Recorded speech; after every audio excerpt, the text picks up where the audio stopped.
I'm going to talk about a little bit about on what it does to actually honestly hear what somebody is saying or trying to say or not saying.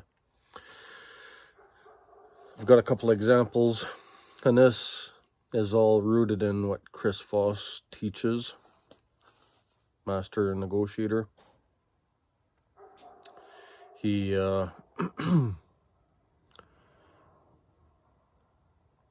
so he likes to give a lot of examples. One of my favorites from Chris is about where Mario Cuomo told the crowd, he was a politician, he told the crowd everything the crowd was angry about, and it diffused their anger. So here's another way to explain that. Maybe I'll talk about a recent experience I had where I spoke with my mechanic, and I wanted to pay by e-transfer,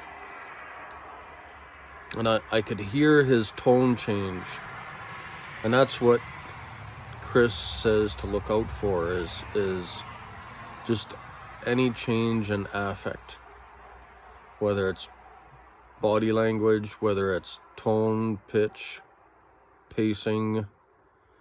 Something changes in the other person's behavior. And I heard something in my mechanic's voice, so I said, it sounds like it might be better if I pay at the till with my debit card. And he said, yeah. When he said yeah, I heard the relief in his voice. Like it, I don't know how to describe it, but it just, I don't know. But it was clear to me in that moment that he really, I don't know why, but he really wanted, like he just prefers to pay for customers to pay by debit. So I did. That's not a big deal for me. Like in other situations I might have,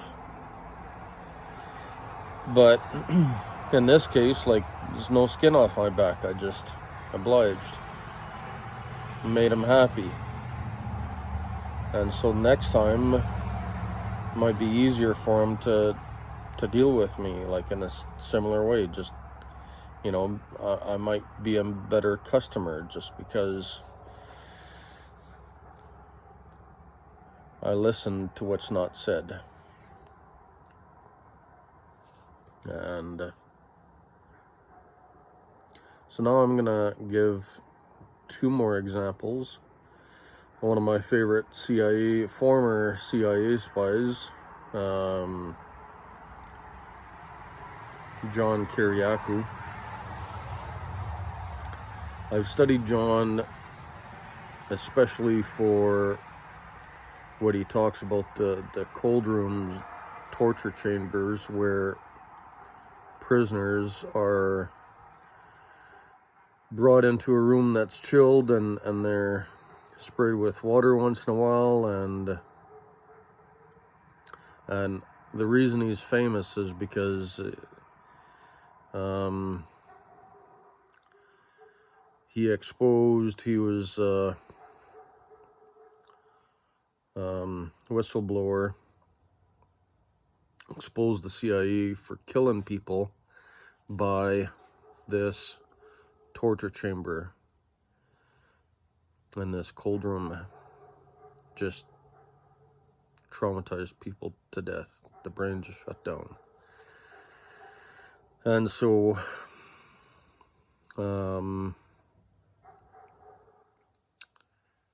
that's a lot to do with what I'm interested in especially in studying John Kiriakou. So John speaks about another different situation where he was a note taker for the president. At the time, it was Clinton. And there was a scenario where Clinton labeled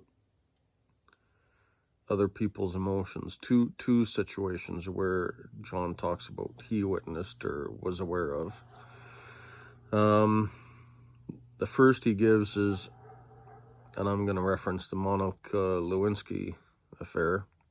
So after the Monica Lewinsky affair, about a year afterwards, Clinton goes to Greece to apologize for the U.S. involvements in instilling a military dictator as a government in about 66. And so it might be a skill that he learned by accident. It might have been, it wasn't trained. It was maybe by force. He got some things wrong, and he started by saying that the U.S. loves Greece, and he said, and leading up to this, John talks about how weeks earlier, the Greek media was bashing Clinton. So the people in the media and the government obviously didn't like the U.S. and or Clinton. And sounds like the country still held resentment. And John talks about many people are still traumatized by the effect of the U.S. installing a military dictator in 66.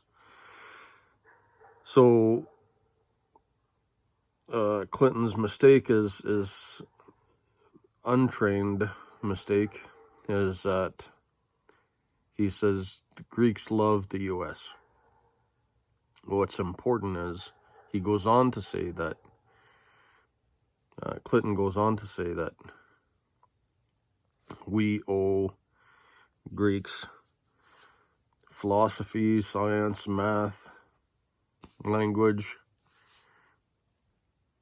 and that we, the U.S., had wronged the Greeks. And John goes on to say that afterwards, President Clinton leaves, and the media on the news, John says the Greeks are applauding Clinton and that he should be president of Greece, and so completely diffuse their anger. And he could have had a better effect had he not made the mistake of saying that the Greeks love the U.S. He could have done a better job of diffusing the anger by saying that, acknowledging that many are traumatized and angry with the U.S. So there's a small mistake there, but even with the mistake, he acknowledged that the U.S. and the world owes Greece the philosophy, the science, maths, language, science, and that they wronged Greece for installing. So that diffused the anger. There's another example, a different example, where John talks about almost immediately after the Monica Lewinsky affair. All the people that had raised money for Clinton had all got together and told him they had to meet. And Clinton walks in with, John describes it as, John Kerriak, who describes it as a kind of a fake, almost crying speech. And starts by saying that he'd wronged his friends. And he goes on and on about diffusing their anger. And so, in the end, somebody started cheering for one of these people that had raised money for him. And in the end, he walked out being applauded. And John goes on to say that that was likely a sociopathic move, that it wasn't honest, that most presidents, prime ministers, get there by climbing on the backs of others to get to where they're at. And so I don't know that it was honest, though. He definitely, those are two examples of Clinton diffusing people's anger, fears, emotions. And I gave my earlier example of how I felt the change in tone of my mechanic's voice, like he really didn't want me to pay by e-transfer. So I said, sounds like I should pay by debit. And I could just hear the relief in his voice, like he was just so glad that I heard what he didn't say. And so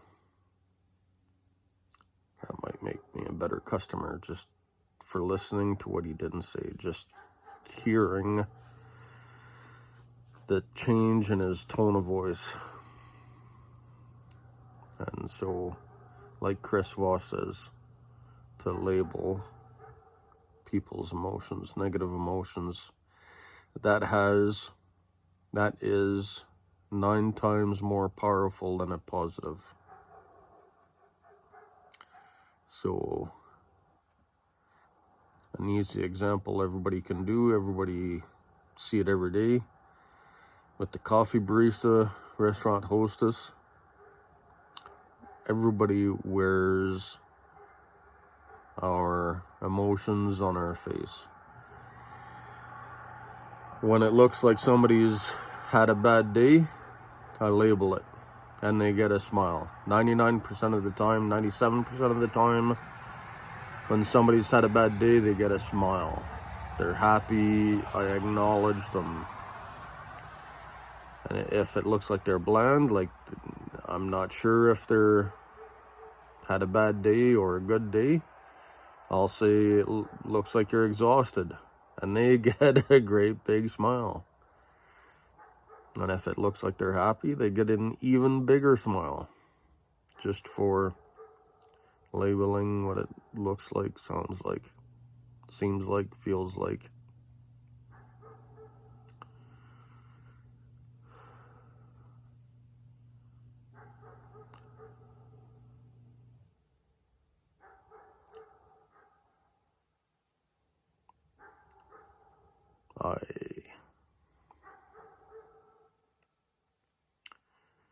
I love that I make people smile just by labeling what it looks like.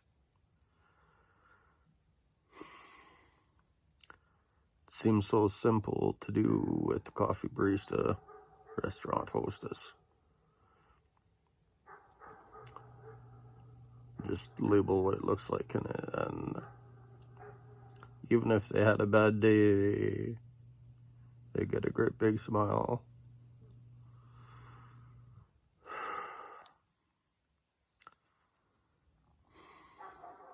Seems stupid to do, but it's